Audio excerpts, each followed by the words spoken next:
রাধে শ্যাম, রাধে রাধে। জয় রাধা মদন গোপাল, শ্রী রাধা মদন গোপাল। শ্রীমদ ভাগবতের ষষ্ঠ স্কন্ধ দশম অধ্যায়, পাপ বয়ে ইন্দ্রের পলায়ন, নহুষ রাজার অপেক্ষা। জয় রাধে, জয় কৃষ্ণ, জয় বৃন্দাবন, শ্রী গোবিন্দ গোপীনাথ মদন মোহন। জয় রাধে, জয় কৃষ্ণ, জয় বৃন্দাবন, শ্রী গোবিন্দ গোপীনাথ মদন মোহন। শ্যামকুণ্ড, রাধাকুণ্ড, গিরি গোবর্ধন, কালিন্দী যমুনা, জয় জয় মহাবন। জয় রাধা, জয় কৃষ্ণ, জয় বৃন্দাবন, শ্রী গোবিন্দ গোপীনাথ মদন মোহন। কেশী কাট, বংশী কাট, দ্বাদশ কানন, যারা সব লীলা কইল শ্রী নন্দ নন্দন। জয় রাধা, জয় কৃষ্ণ, জয় বৃন্দাবন, শ্রী গোবিন্দ গোপীনাথ মদন মোহন, আমার মদন মোহন। শ্রীনন্দ যশোদা, জয় জয় গোপগণ, শ্রীদামাদি, জয় জয় জয় ধেনু বৎসগণ। জয় রাধা মদন গোপাল, শ্রী রাধা মদন গোপাল, জয় রাধা মদন গোপাল, শ্রী রাধা মদন গোপাল। জয় রাধা, জয় কৃষ্ণ, জয় বৃন্দাবন, শ্রী গোবিন্দ গোপীনাথ মদন মোহন। জয় বিশ্ব বানু, জয় কীর্তিদান সুন্দরী, জয় পূর্ণমাসী, জয় আবিচর নগরী। জয় রাধা, জয় কৃষ্ণ, জয় বৃন্দাবন, শ্রী গোবিন্দ গোপীনাথ মদন মোহন, আমার মদন মোহন। জয় জয় গোপীশ্বর বৃন্দাবন মাঝ, জয় জয় কৃষ্ণ সখা বটু দ্বিজরাজ।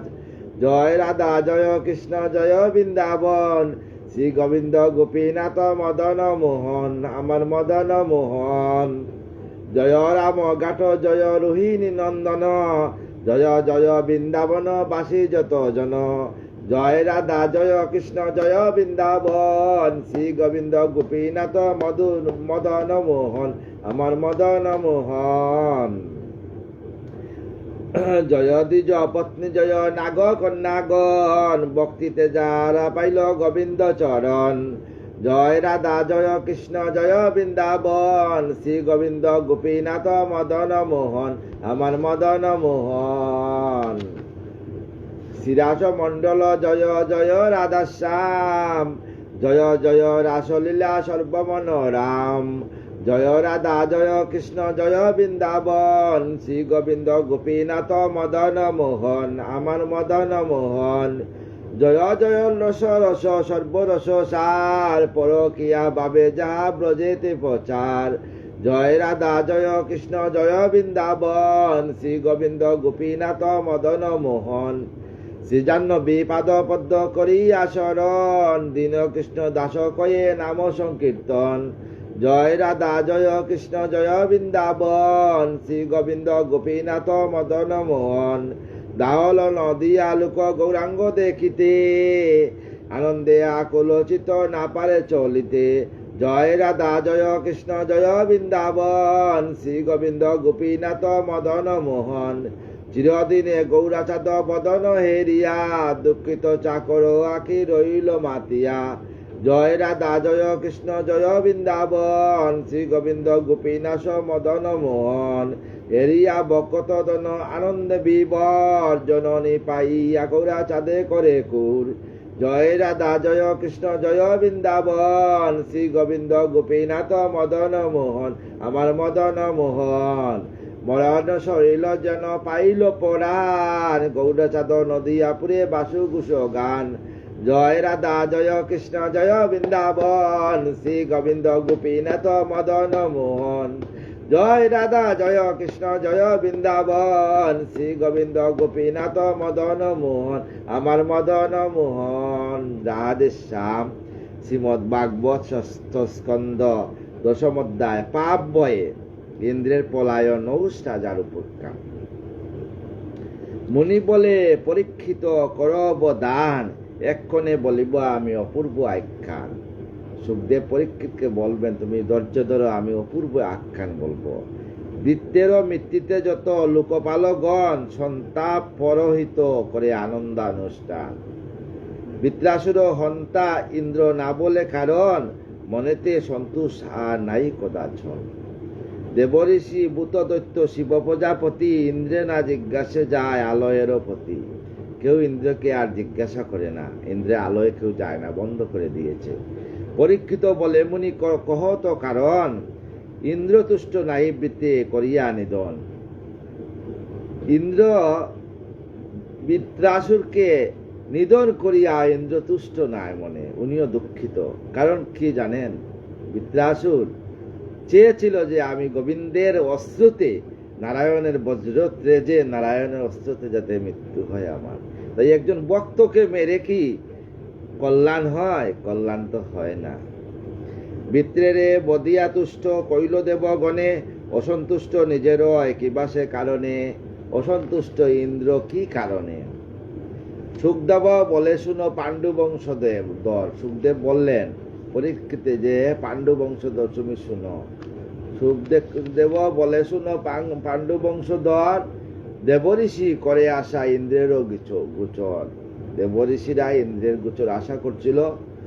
বৃতের বদের লাগি সুমদিগ্ন হয়ে ইন্দ্র রাজি নাই হয় ব্রহ্মবদ বয়ে। ইন্দ্র রাজি ছিল না ব্রহ্মবদ বয়ে, কারণ একবার গুরুর অপমান করিয়া ইন্দ্র যা কষ্ট পাইতেছে, আবার ব্রহ্মবধ করিয়া আরো ভয় পাবে, এই বয়ে ইন্দ্র বয়ে ছিল। তা দিকে লক্ষ্য করি বলে দেব রাজ, বিশ্বরূপে বধিয়া আমি পাই বড় লাজ। ইন্দ্র বলছে যে আমি একবার বিশ্বরূপে বধ করিয়া যে লাজ পাইছি। ব্রহ্মহত্যা পাপ আমি চারিভাগ করি, জলবৃক্ষ ভূমি স্ত্রীতে দিলাম ভিতরি। আমি জল বৃক্ষ ভূমি আর স্ত্রীতে বিচারণ করে দিলাম। পুনরূপী বৃত্তে বধি সেই পাপ আবার কুতা পক্কালের আমি করিব আদার। আমি বৃত্তাসুরকে বধ করিয়া একজন ভক্ত যে চেয়েছিল যে আমি গোবিন্দের অস্ত্রতে যাতে নিধন হই, তাকে বধ করলাম। বধ করিয়া আমি আবার পাপের বার হয়ে গেলাম।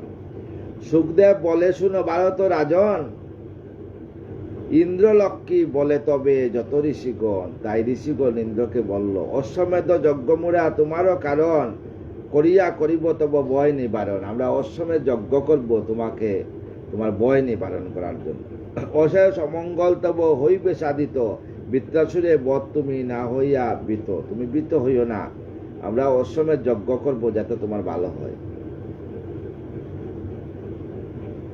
অশ্বমেধ যজ্ঞাষ্টনে পূজো নারায়ণে, বৃত্রাসুর বদপাপ হইবে খণ্ডন। অশ্বমেধ যজ্ঞতে নারায়ণকে পূজা করতে হবে, মানে অশ্বমেধ যজ্ঞতে বিষ্ণু হোম করতে হবে, তখন নারায়ণের দ্বারা সমস্ত পাপ নাশ হয়ে যাবে। বৃত্রাসুর পাপ হইবে খণ্ডন। গ ব্রাহ্মণ পিতামাতা বদে যেই জন, সেও পাপ মুক্ত হয়ে বজি নারায়ণ। খলবিত্রে হত্যা কইল কুতা সেই পাপ, বিতাভূমি ইন্দ্র নাই কর মনস্তাপ। সুখদেব বলে শুন ভারত রাজন, ঋষি বাক্য ইন্দ্রে বৃত্তে বদিল তখন। তাই ঋষি বাক্য ইন্দ্রকে বধ করল। ব্রহ্ম হত্যা পাপ তাই ইন্দ্র পসরিল। ইন্দ্র তবে মনে মনে বড় গ্লানি পেল, মনে মনে গ্লানি হয়ে গেছে ইন্দ্রের। ব্রহ্ম হত্যা চণ্ডালিনী মূরতি দরিয়া, ইন্দ্রানুসরণ করে বিত ইন্দ্র হিয়া।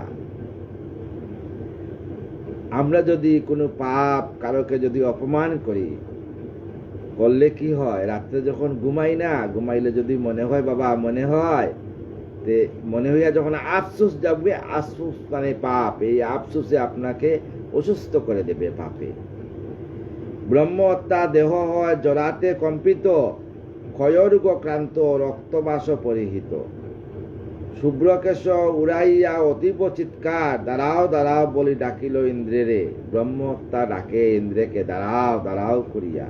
ব্রহ্ম হত্যা পাপে ইন্দ্র হইয়া কাতর, স্বর্গতে যে পলায়ন করেন সত্য। স্বর্গ ত্যাগ করি পলায়ন করছেন। ব্রহ্মলোকে আছে এক পুণ্য সরোবর। ব্রহ্মলোকে এক পুণ্য সরোবর ছিল, মানস তাহার নাম, দেখিতে সুন্দর। সেই মানস সরোবর ব্রহ্মলোকে ছিল। দেখবেন ইন্দ্র ব্রহ্মলোকে গিয়ে মানস সরোবরে লুকিয়ে পড়বে। কোটি কোটি পদ্ম ছিল তাহাতে প্রফুল্লিত, এ পদ্ম নালে ইন্দ্র করে লুকায়িত। সেই কোটি কোটি পদ্ম ফুলের যে নলের মধ্যে ইন্দ্র গিয়ে লুকিয়ে পড়ছে। ব্রহ্ম হত্যা এত বড় পাপ, এই পাপ বিশাল বড় পাপ। খালি খালি কুটার দিয়ে মারলে হয় না, যদি কোনো ব্রাহ্মণকে মুখ দিয়ে অপমান করেন তাহলে ওটা হইল হত্যা। হত্যা শব্দের অর্থ কি?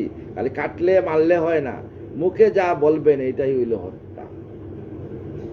ব্রহ্ম হত্যা মহাপাপ। পাণ্ডু বংশধর দেবরাজ ইন্দ্র দেখে পাপেতে কাতর। দেবরাজ ইন্দ্র পাপেতে কাতর হয়ে গিয়া মানস সরোবরে সেখানে পদ্মের নলের ভিতরে লুকিয়ে পড়ছে গিয়ে। ইন্দ্র যবে ব্রহ্মসাপে হইয়া কাতর, লুকায়িত হয়ে রহে পদ্মের ভিতর। লুকায়িত সে পদ্মের ভিতরে স্বর্গ ছাড়িয়া পলায়ন হয়ে গিয়া কি করলো? মানস সরোবরে পদ্মের নলের ভিতরে লুকায়িত হইছে। ইন্দ্রশূন্য দেবলোক হইল সেই কণ। ইন্দ্রশূন্য হইয়া গেল দেবলোক, স্বর্গের সিংহাসন শূন্য হয়ে গেল। চিন্তিত হইল তবে যত দেবগণ, সমস্ত দেবতারা চিন্তায় পড়লেন কি করবেন। বিশৃঙ্খল নানারূপ ঘটে কোণে কোণে। রাজা বিনা কার সাধ্য প্রজার শাসনে। রাজা বিনা কি শাসন করা যায়? প্রধানমন্ত্রী না থাকলে কি ভারতবর্ষে শাসন হয়? হয় কঠিন শাসন, তখন রাষ্ট্রপতি শাসন করা যায়। এইভাবে যখন স্বর্গের শাসনভার চলে যায় তখন কি হয়? তখন অনাদি আদি গোবিন্দের উপরে এই শাসনভার চলিয়া আসে। মন্ত্রণা করিয়া তবে যত দেবগণ আবশ্যক ছিল বলে স্বর্গেরও কারণ। স্বর্গের কারণ সকলে মিলিত হয়ে স্থির করি মনে আমন্ত্রিল নহুষের মহাজ্ঞানী বলে। তাই সবাই নহুষ বলে একজন রাজা আছেন, সেই রাজাকে আনছে আমন্ত্রণ করিয়া। কারণ একজনকে তো কনকের জন্য স্বর্গের সিংহাসনে ইন্দ্ররূপে বসাইতে হবে। নহুষ নামেতে রাজা আসিল দরায়। পৃথিবীতে ছিল সেই নহুষ রাজা, অতুলন বিদ্যা বুদ্ধি যুগ তপস্যায়। অতুলন বিদ্যা বুদ্ধি আর যুগ তপস্যায় ছিলেন উনি। তাহার গুণতে মুগ্ধে হয়ে দেবগণ সযতনে দিল তারে স্বর্গ সিংহাসন। তাকে পৃথিবী থেকে নিয়ে নহুষকে স্বর্গে সিংহাসন দিল। জাতিতে সে নরবটে হইয়া অমর। সে জাতিতে কিন্তু মানুষ, কিন্তু অমর। পাইলা অমর প্রজা দেব অনুচর। দেবতারা সেই অমর প্রজা পাইল। অতুল সম্পদ আর স্বর্গ সমভোগ। কার সাধ্য সে ভোগের হয়ে উপভোগ। কার সাধ্য আছে স্বর্গে উপভোগ করা? কারো সাধ্য নাই। সশরীরে একমাত্র নহুষ রাজাকে স্বর্গে গিয়ে উপভোগ করছিলেন। এ সম্পদ পেয়ে নহুষ রাজন স্বপ্নেতে কল্পনা যাহা না হয় কখন। স্বপ্নেও নহুষ রাজা কল্পনা করতে পারেন নাই। মহাযুগ তপস্যাতে এই মহাবল পাইল ইন্দ্রে রাজা নহুষ কেবল। ইন্দ্রত্ব ইন্দ্রের রাজত্ব পাইয়া ইন্দ্রত্ব লাভ করল নহুষ রাজা। অপূর্ব কাহিনী তা করো শ্রবণ। এত সুন্দর কাহিনী শুনিলে হইবে মুগ্ধ তুমি হে রাজন। সুখদেব পরীক্ষিতকে বললেন, এই কাহিনী শুনলে তুমি খুব খুশি হবে। জ্ঞানী নিকট তুচ্ছ সম্পূর্ণ সম্পদ নিশ্চয়। সম্পদে মজিলে মন জ্ঞান তুচ্ছ হয়। জ্ঞানের নিকটে তুচ্ছ। একজন মহাজ্ঞানী, আপনার কাছে কোটি টাকা থাকতে পারে, কিন্তু কোটি টাকা সম্মান আপনার কাছে নেই। আছে? নেই, আমাদের কাছেও নেই। কিন্তু একজন ভিখারি যদি থাকে, এই ভিখারির কাছে কিন্তু কোটি টাকা সম্মান আছে। দাঁড়ে দাঁড়ে ভিক্ষা করলেও এসব সম্মান আছে। সেই ভিখারিকে আমি পরার মাকে মা বলে ভিক্ষা করে এনেছি গো। বজপথি তো উদ্ধারণ শ্রী গৌর হরি। এই যে পরার মাকে মা বলে দাঁড়ে দাঁড়ে ভিক্ষা করে আনিয়া যে মহাপ্রভুর ভোগ দেন, কত ভক্তরা আসে না? কিন্তু কোটি টাকা খরচ করি যদি যজ্ঞানুষ্ঠান করে ভক্তরা আসবে না। কেন আসবে না? আপনার ভিতরে অহংকার আছে। অহংকার যখন থাকবে না তখন সেখানে সম্মান আসবে। তাই সম্পদে মজিলে মন জ্ঞান তুচ্ছ হয়, আর সাধনায় সে নুষ লবি স্বর্গ ফল। আর যদি সাধনা করেন, সমাজকে ভালোবাসেন, অহিংসা পরায়ণ হন, খালি ধর্ম করলে হবে না, অহিংসা পরায়ণ হইতে হবে। তিলক দিলে হবে না, চুটকি রাখলে হবে না, অহিংসা পরায়ণ হইতে হবে। মানুষকে ভালোবাসতে হবে, ছোট বড় সবাইকে সমানভাবে দেখতে হবে। একটা এমনভাবে বক্ত হইতে হবে যে একটা ভিখারিকে যে সম্মান, কোটিপতিরে সেই সম্মান দিতে হবে। তখনই আপনি সমাজের মূল্যবান ব্যক্তি। আপনি রাধারানীকে, পুষ্প আপনার জন্য ফুটে না। পুষ্পকে আপনার জন্য ফুটে? গোলাপ ফুল তো গাছের মধ্যে ফুটিয়া থাকে। কোন ফুল দেখবেন বৃন্দাবনে গিয়ে রাধারানীর যুগল চরণে ফুটছে, কোন ফুল আবার কোন ভক্তের গলায় আছে, কোন ফুল শেষের দিনে শ্মশানে নিয়ে যাচ্ছে ভক্তের গদে হরি হরি বলা, বল হরি বলে। রাধে শ্যাম, রাধে রাধে। হইল সম্পদ বুকে আপনি চঞ্চল, সাধনারে নুস লবি স্বর্গফল। স্বর্গফল পাইয়া হইল সম্পদ বুকে আপনি চঞ্চল হয়ে গেল গিয়া। সম্পদ পাইয়া কি করবে? স্বর্গের ইন্দ্রত্ব আর রত্ন সিংহাসন, মোহিনী অস্পরা আর নন্দন কানন। সেখানে তো সুন্দর সুন্দর অস্পরা আর নন্দন কানন দেখিয়া উনি চঞ্চল হয়ে গেছে একজন ভক্ত। আমি কি করব, কি করে সামলাইবো আমি? রাধে শ্যাম। এ সকল মুগ্ধ হয়ে নুস রাজন, হারাইল তত্ত্বজ্ঞান বুক দিয়া মন। বুকের মধ্যে মন দিয়া দিছে, আর তত্ত্বজ্ঞান যা ছিল ব্রেইনের মধ্যে সব হারিয়ে গেছে। মনস্কাম বুদ্ধি বৃদ্ধি হলো, কমে হত্য জ্ঞান। কর্তব্য কর্তব্য কর্তব্য তাই না তাকে সন্ধান। সমস্ত তত্ত্ব কামিনী কাঞ্চনের মধ্যে সমস্ত গেছে গিয়া। তখন আর কর্তব্য বলে কোনো কিছু নাই, কোনো কিছু সন্ধান নাই নুস রাজার। ভক্তি জ্ঞান শূন্য হয়ে একদা রাজন, ভক্তিও চলে যায়। টাকা এমনও জিনিস, পাথর পাঠিয়া টাকা ঢুকিয়া যায় বাবা। তাই ভক্তি জ্ঞান শূন্য হয়ে যায়। যখন টাকা আসে না, তখন ভক্তি জ্ঞান শূন্য হবে না, হবেন না।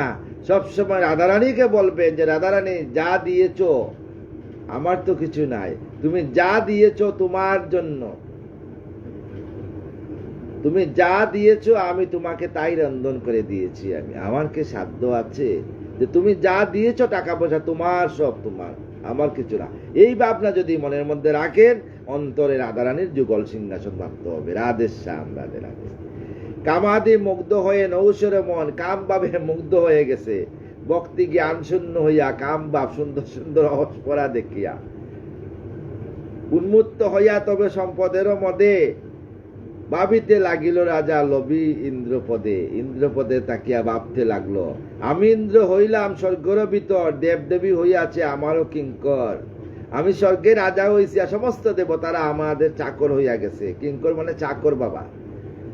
চন্দ্র সূর্য আজি আর নক্ষত্র নিশ্চয়, পরম বরুণার দিক পালছয়।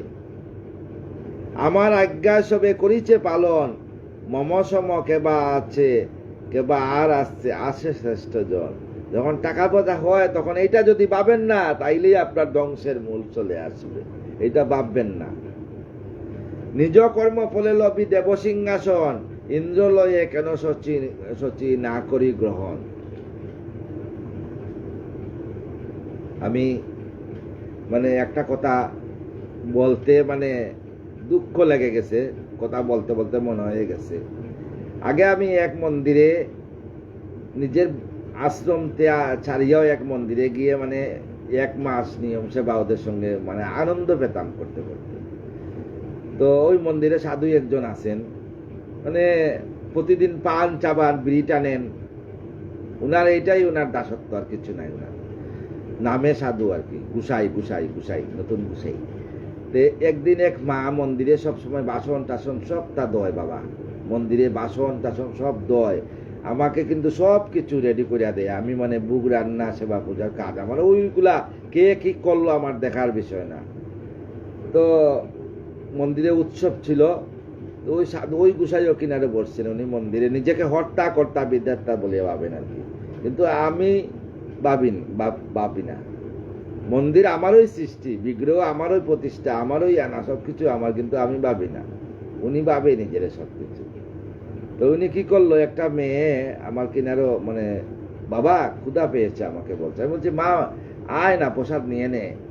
তো আমার কিনারে বসছে। ও জাতিতে ছিল মানে কি ছিল, ও এমনি ভক্ত আর কি, মানে ক্ষত্রিয় ছিল আর কি, কোনো অসুবিধা নাই। আমার কিনারে বসছে, ও তো আর আমাকে স্পর্শ করে নাই। হ্যাঁ, ওই গুসাই আসিয়া ওনাকে বলে, হ্যাঁ তোমার এত বড় সাধ্য, এত বড় স্পর্ধা, আমাদের সঙ্গে তুমি সেবায় বসছো। মেয়েটা কি করছে, সঙ্গে সঙ্গে তালের মধ্যে জল ঢেলে দিয়ে চলে গেল। আজও আর মন্দিরে আয় না। আর আমিও ওই দিন থেকে মন্দিরের প্রতি ত্যাগ করে দিছি মন আমার। কারণ যেইখানে ভগবান বলছেন আমি থেকে আমার ভক্ত বড়, ভক্ত থেকে আমার নাম বড়, আমিও কিন্তু অহংকারের মধ্যে যাই না, ঘরে বসিয়া থাকবো। যা পারি সিদ্ধ অন্ন গোবিন্দকে দিয়ে সেই প্রসাদ পাবো। আমি কিন্তু সম্মিলনে আমাকে কেউ কোনোদিন কোনো বৈষ্ণব সেবা কোনো কি সেবা আমাকে দেখে না, আমি যাই না। যেখানে অহংকারিত যায় না। আর কেউ যদি ভিক্ষা করিয়া অন্য জোগাড় করিয়া ডাকে, প্রভু আমি ভিক্ষা করে আনছি, আপনি আসিয়া দয়া করিয়া ওইটা রান্না করিয়া আমার মহাপ্রভুকে সেবা দেন, আমি কিন্তু তখন আনন্দে আরো আনন্দে চলিয়া যাই। আমি ভালোবাসি, কিন্তু আমি কোনোদিন যাই না। কারণ আরেক আমি এই জন্য কটু কটু কথা বলি, তো তিতা কথা বলিস, হ্যাঁ টক কথা বলি। এই জন্য একজনে আমাকে বলছিল একদিনে গুসাই যে আপনি টক কথা। আমি বলছিলাম শুনো, আমরা তো মধ্যবিত্ত করে সন্তান, সবসময় মধু থাকে না বাড়িতে। তাই আমার জন্ম হয়েছিল না, আমার মা জন্মেছে মধু না পেয়ে তেঁতুল আছে না, তেঁতুলের রস মুখে দিয়ে দিয়েছিল। তাই আমার মন, কারণ সবচেয়ে বড় কি ভক্তকে স্থান দাও, ভক্তকে ভালোবাসো বাবা, তাই তোমাকে রাধারানী ভালোবাসবেন। ভক্তকে যদি ভালোবাসো না, সে নিচু জাত হোক, যদি হে ভক্ত হয়, ব্রাহ্মণ যদি বৈষ্ণব হয়, হ্যাঁ তাইলে দেবতারও চূড়ামণি হয়। আর শূদ্র যদি বৈষ্ণব হয়, ব্রাহ্মণের সমতুল্য হয়। যদিও ওই রকম সবচেয়ে বড় কি, একজন যদি সব তিলকং যজ্ঞসূত্র পবিত্রতা দৌত বাসরে শিক্ষা গ্রন্থি সমাযুক্ত বৈষ্ণব পঞ্চলক্ষ। পবিত্রতা সবচেয়ে বড় জিনিস। শিষ্টাচার, সবাইকে সম্মান দেওয়া, সবচেয়ে বড় কাজ হইল সমাজকে সম্মান দাও, সবাইকে ভালোবাসো। আজকে আমাদের বলতেও আসলো, এই যে আজকে আমাদের আসামের যোগিন দাদা, উনি দেহ ত্যাগ করছেন। তো উনার জন্য আজকে লাখো লাখো পৃথিবীর লোক কান্নাকাটি করতেছে। কারণ কি, উনি বলতেন যে উনি একজন ব্রাহ্মণ সন্তান, কিন্তু গার্গ গোত্র ছিলেন। বড় ঠাকুর টাইটেল ওটা, গার্গ গোত্র, সামবেদীয় ব্রাহ্মণ ছিলেন উনি। উনি বলতেন যে আমার কোনো জাতি নেই, আমার কোনো ধর্ম নেই। কেন বলতেন? উনি সবাইকে ভালোবাসতেন, ওনার কাছে কোনো কিছু নেই। পশুকে আমরা এমনও শুনেছি, উনি বিষাক্ত সাপকে হাতে তুলে নিতেন, কামড় দিত না। চিড়িয়াখানাতে একটা মানুষ পড়ে গেছিল, কেউ আনতে পারে নাই, উনি গিয়া বাঘের সামনে তাকে নিয়ে আসছেন, বাঘ কিছু করে নাই।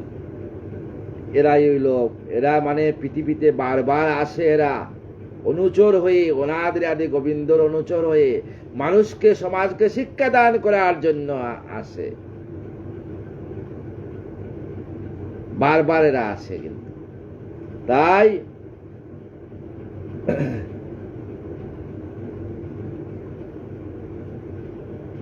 তখন নৌস রাজা বললেন যে চন্দ্র সূর্য আদি আর নক্ষত্র নিশ্চয় বরু পবন বরুণ আদি দিক পালছয়, আমারও আজ্ঞা সবে করিছে পালন, মম সমকে বা আছে আরো শ্রেষ্ঠ জন। ওই যে অহংকার জন্ম হয়েছে, নিজ কর্ম ফলে লবি দেব সিংহাসন, ইন্দ্র হয়ে কেন শচী না করি গ্রহণ। কেন হেন অহংকার মাতি হারাইয়া জ্ঞান, বাহির হইয়া রাজা শচীর সন্ধানে। তাই রাজা অহংকার হারাইয়া শচীর সন্ধানে চলিয়া গেছেন। স্বামী সুখে সুকাম্বিত ইন্দ্রের ভবনে, রাহুগ্রস্ত শচী সম শচী একাশনে। স্বামীকে ইন্দ্রকে হারাইয়া শচী কি করলেন? একাশনে বসে আছেন চুপচাপ করে।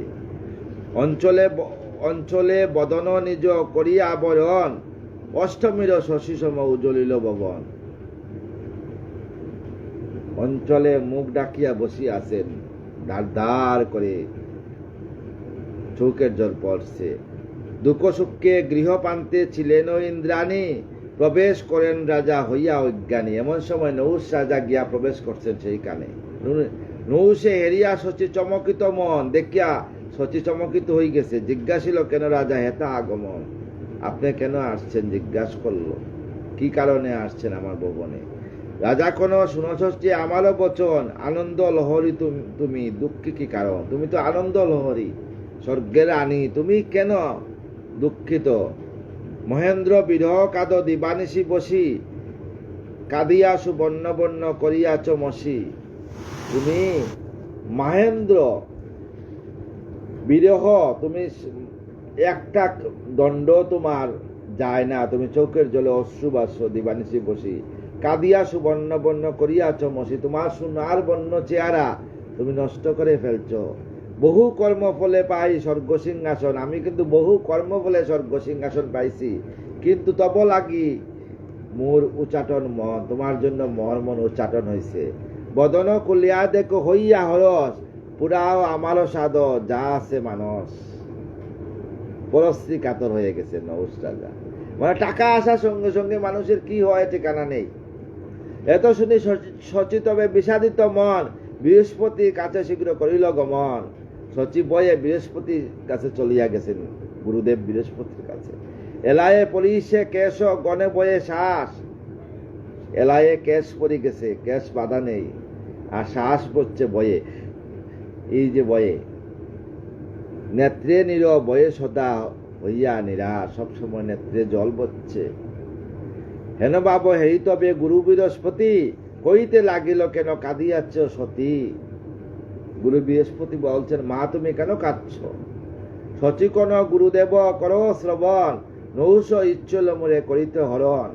নহুষ আসছে আমাকে হরণ করার জন্য, আমার সতীত্ব হরণ করার জন্য। কর্মফলে নর হয়ে হইল অমর, কর্মফলে এ বহু তপস্বী জ্ঞানী ভক্ত ছিল, তার ভক্তের ফলে তাই বলা হয় বাবা হরি নামে কিন্তু স্বর্গে যায়, হরি নামে নরকে যায়। একবার স্বর্গে গেলে কিন্তু কাট করে নিচে নামিয়ে যাবা হরি নামে। তাই কর্মফলে নর হয়ে হইল অমর, পাইল ইন্দ্রত্ব রাজা স্বর্গের ভিতর। কর্মফলে পাইল। সম্পদ হারায় জ্ঞান হইয়া অজ্ঞান, কামত মত্ত হয়ে মরে করে অপমান। কাম বাসনায় আমার অপমান করতেছে আসিয়া। এত শুনি বৃহস্পতি কহিলেন বাণী, শুনো শুনো মমবাক্য, তুমি শচী রানী। বৃহস্পতি বললেন, গুরুদেব মাগো তুমি আমার বাণী শুনো। সম্পদ পাইয়া যার জ্ঞান নাশ হয়, ব্রহ্মশাপ তার পক্ষে দণ্ড সুনিশ্চয়। যার সম্পদ পাইয়া যে যার জ্ঞান নাশ হয়, তার একদিন ব্রহ্মশাপে শাপিত হবে।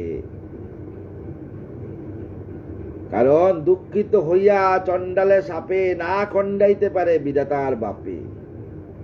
আমার কথা মিথ্যা নয়, আমি কিছু বানাইয়া বলি না, যা ভাগবতে আছে তাই আমি বলি। যখন নহুষ পুনঃ বলিবে তোমায়, ব্রাহ্মণ বাহনে এসো কহিও তাহায়। আনন্দিত মনে রাজা লইয়া ব্রাহ্মণ, করিবে শিবিকা মাঝে জবে আহরণ।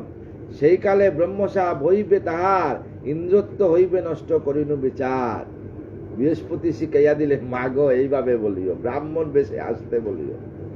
এত শুনি শচী যার আপন ভবন, বজিতে আসিল পুনঃ নহুষ রাজন। আবার নহুষ রাজন আসছে। মহুষে কহিল তব মহেন্দ্রের নারী, রাখিলে আমারও বাণী বজি পারি। শিবিকা বাহক করি যদ্যপি ব্রাহ্মণ, আমারও নিকটে এসো তুমি হে রাজন। তুমি ব্রাহ্মণ তিলকং যজ্ঞসূত্রঞ্চ পবিত্রতা দৌত বা আসরে শিক্ষাগন্তি সমাযুক্ত ব্রাহ্মণ লক্ষণ, সেই ব্রাহ্মণের বেশ ধরিয়া তুমি আসবা। পূর্ণ হবে মনোবাঞ্ছা বজিব তোমায়, থাকিবে ইন্দ্রেত্বে তুমি সুখেতে হেতায়, তুমি সুখে থাকবে। এত শুনি আনন্দিত নহুষ রাজন, আনিল অগস্ত্য আদি ঋষি কয়জন। তাই অগস্ত্য আছি ঋষি কয়জনকে আনলো। সমস্ত অগস্ত্য ঋষিদেরকে ডাকিয়ে আনলো, কি করা যায়। কইলা সম্বোধিয়া তবে শুনো ঋষিজন, আমি ইন্দ্র করে মূলে সকলে বহন। ইন্দ্র আজ্ঞা ঠেলিবারে নারী ঋষিগণ অহংকার হেরি তারও সবে ক্ষুদ্র মহান, সবাই তার অহংকার দেখা সবাই রাগান্বিত। শিবিকা দরিয়া সবে করিল বহন, নহুষ করিল তবে করি সম্বোধন। অতি শীঘ্র যাও সবে করিয়া মিলন, নসে তো করিব সবে পাদপহারণ। এত বলি অগস্ত্যের পদাঘাত করে, অগস্ত্য মুনিকে পদাঘাত করে, পদাঘাতে ক্ষুদ্র জাগে ঋষির অন্তরে। অগস্ত্য মুনিকে পদাঘাত করছিল। অহংকার হই তবে ক্ষুদে তপদন, অহংকার হইয়া তখন দুঃখিত হইয়া তপদ অগস্ত্য মুনি ব্রাহ্মণ উনি শাপ দিলা স্বর্গচ্যুত, এই হও এক কণ, অভিশাপ দিলা এক্ষণে তুমি স্বর্গচ্যুত হয়ে যাও। সম্পদ বৈভব যত আছিল প্রচুর, ইন্দ্রাদি যুগ জ্ঞান সব হলো দূর। যা ছিল জ্ঞান, ইন্দ্রের সিংহাসন পেয়ে সেই ধর্ম জ্ঞান সমস্ত পুণ্য ব্রহ্ম সাপে ধ্বংস হয়ে গেল। স্বল্পরূপী হয়ে তবে নৌষা নিপতি, স্বল্পরূপী ধারণ সাপের রূপ ধারণ করছে।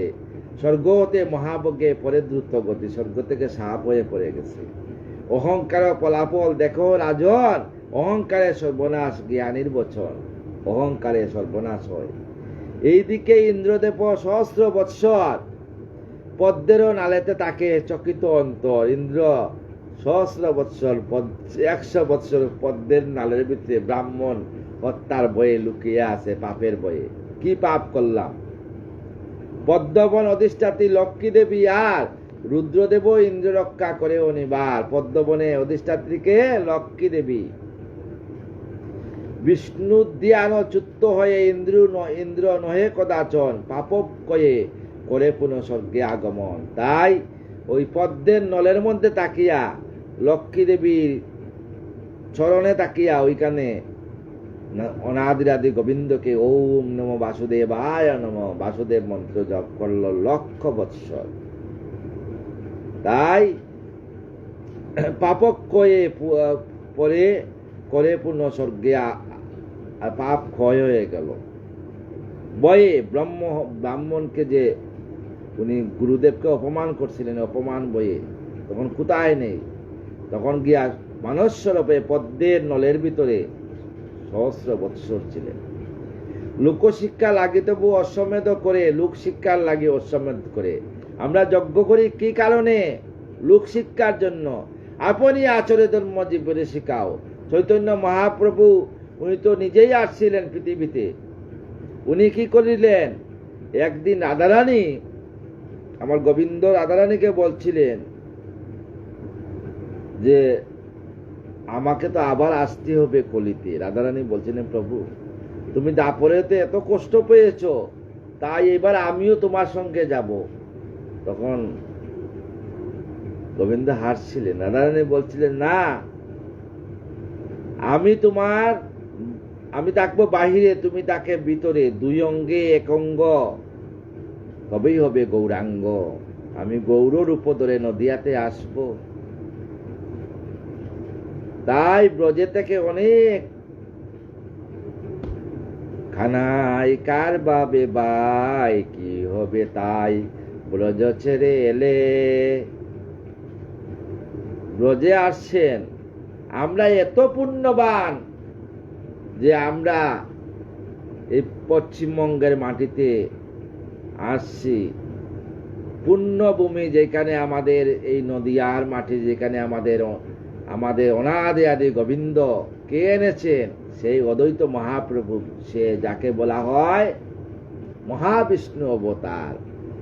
কারণ তখন নদিয়াতে যবনের অত্যাচার ছিল, অত্যাচার থেকে বাঁচার জন্য উনি বারবার তুলসী পত্র প্রতিদিন নাম লিখে গঙ্গার জলে বসাইতেন।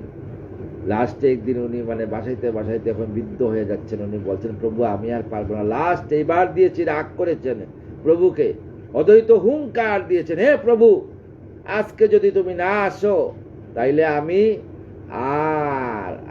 আর থাকবো না, আমি গঙ্গাতে দেহত্যাগ করবো, আর এই ব্রহ্ম হত্যার পাপে তুমি পাপিত হবো। ভগবান গোবিন্দ কি করলেন? তখন বয়ে স্বর্গে বৈকুণ্ঠ সিংহাসন টলিয়া পড়ছে। তখন উনি বক্তের লাগে উনি কি করছেন? তখন আসিয়া এই যে তুলসী পাতা ছাড়ছিলেন, তুলসী পাতা তো জলের স্রোতে বাটিও যায়, এবার চলতে পারা উজানে চলতে লাগলো। আর তখন আমার সচিমাতা স্নানে ছিলেন। তখন স্নান করতে আসে 7 দিন মা রজস্বলা আসছিলে। আগে মায়েরা আমাদের 7 দিন রজস্বলা 7 দিনের দিন গিয়া নদীতে স্নান করে সূর্য পূজা করতেন। তা সূর্য পূজা যখন করতেছেন তখন গিয়া মায়ের নাভি পদ্মে গিয়া যখন লীন হইতে দেখলেন, তখন ওই নাচতে আমার গৌরে লোরে সোনার নদী আয়, রুনুর জনের শব্দ শোনা যায়, আমার গৌরে লোরে, আমার গৌরে লোরে সোনার নদী আয়, রুনুর জনের শব্দ শোনা যায়, আমার গৌরে লোরে। এই যে আমার চৈতন্য মহাপ্রভু আমাদের জন্য আসছিলেন, আমরা গলায় এখন তুলসী মালা পড়তে লজ্জা করি আমরা বাঙালি হয়ে। আর দেখেন ভারতবর্ষের বাইরে ওয়েস্টার্নরা আসিয়া নদিয়াতে এরা মাথা মুন্ডন করিয়া ওরা সেই তিলকং যজ্ঞসূত্রঞ্চ হইয়া ওরা কি করে হরিনাম করে। আমরা নদিয়াবাসী হইয়া আমরা তুলসীর মালা গলাতে পড়তে লজ্জা পাই। আমরা কেন আমরা তুলসী মালা লজ্জা পাই? আমরা কেন? আমরা যে গোবিন্দকে পেয়ে আমরা অহংকার, আমরা চৈতন্য মহাপ্রভু আসছেন, এই অহংকার ত্যাগ করিয়া প্রভুকে হৃদয় সিংহাসে বসান, রাধারানীকে হৃদয় সিংহাসে বসাইয়া নাম করেন। আপনারও মঙ্গল, সমাজেরও মঙ্গল, বিশ্বের মঙ্গলের জন্য। তাই লোক শিক্ষা লাগি তবু অসমের যজ্ঞ করে, লোক শিক্ষার লাগিয়া যজ্ঞ করে। আমরা যে অষ্টপ্রহর নাম যজ্ঞ, 66 নাম যজ্ঞ কি হয়? এখানে হাজার হাজার ভক্তের সমাগম হয়। ভক্তের চরণধুলি যেইখানে হয় সেইখানেই বৃন্দাবন স্থান স্থাপিত হয়। নিতাই গুরু সীতানাথ পিতে হরিধ্বনি বল, হরি বল। আর যত পাপ ছিল নিমিষেই হারে, এই রূপে যজ্ঞ তবে করে সম্পাদন। সমস্ত সবাইকে নিয়ে ব্রহ্মহত্যা পাপ তার হইল মোচন, ইন্দ্রের ব্রহ্মহত্যা পাপ এবার মোচন হইল। এই পুণ্য কথা যেই করিবে শ্রবণ, এই কথা যে শ্রবণ করবে সকলের পাপের মুক্তি হইবে। তখন দন পদ যশক্কর পাপ বিনাশক, মঙ্গল আস্পদ আর যে হয় পাঠক। যে পাঠক তারও মঙ্গল, আর যে শুনবে তারও মঙ্গল, যে শোনাবে অন্যকেও তারও মঙ্গল, যে দর্শন করবে তারও মঙ্গল। তাই বলি দয়া করে, আমি তো আর বেশি দিন নাই, স্টার হয়ে যাব। আক্তা কুন্দের সময় চলে আসছে, শরীরে মানে না। এই যে যতটুকু আমার সাধ্য মতো ভাগবত কথা বলি, পারলে একটু শেয়ার করে দিবেন দাদারা। আপনাদের শ্রীচরণে আমার কাম, কারণ যাতে এই কথাগুলো যাতে ভক্তরা শুনে আনন্দ লাভ করে, আর যাতে আমাদের হরিনাম প্রচার হয়, নাম যাতে প্রচার হয়। নাম প্রচার হইলে হইল ভক্তের মনে যেন গোবিন্দের প্রতি ভালোবাসা থাকে, সমাজের প্রতি যাতে ভালোবাসা থাকে, অন্নহীন দিনহীনের প্রতি যদি ভালোবাসা জাগে। জ্ঞানীজন পাঠ ইয়া করে সর্বক্ষণ, অন্য লোকে পূর্বে পূর্বে করিবে শ্রবণ। সুবোধ রচিল গীত হরিকথা সা, নৌসের উপাখ্যান অতি চমৎকার, অতি চমৎকার উপাখ্যান। সবাই আমাকে কৃপা করবেন গো, কৃপা করবেন। আর কিছু চাই না, ভক্তের কৃপা ছাড়া আমি কিছু চাই না। ভক্তের চরণধুলি চাই। জাতি ধর্ম নির্বিশেষে সমস্ত ভক্তের চরণধুলি আমার মস্তকে দিবেন, কৃপা করবেন সবাই আমাকে। শেষের দিনের জন্য রাধা রাধা নাম করে যেন সব জ্ঞানে যাতে আমি রাধারানের যুগল চরণে লীন হইতে পারি, এই বিনতি আপনাদের কাছে। আর কিছু নাই। বাঞ্ছা কল্পতরুবচ্চ কৃপা সিন্ধু এবচ পতিতানাং পাবনেভ্যো সর্ব বৈষ্ণবেভ্যো নমঃ। রাধে কৃষ্ণ কৃষ্ণ কৃষ্ণ রাধে রাধে, রাধে শ্যাম শ্যাম শ্যাম রাধে রাধে। রাধে কৃষ্ণ কৃষ্ণ কৃষ্ণ রাধে রাধে, রাধে শ্যাম শ্যাম শ্যাম রাধে রাধে। জয় রাধা জয় কৃষ্ণ জয় বৃন্দাবন শ্রী গোবিন্দ গোপীনাথ মদন মোহন জয় রাধা জয় কৃষ্ণ জয় বৃন্দাবন শ্রী গোবিন্দ গোপীনাথ মদন মোহন জয় রাধে জয় রাধে জয় রাধে জয়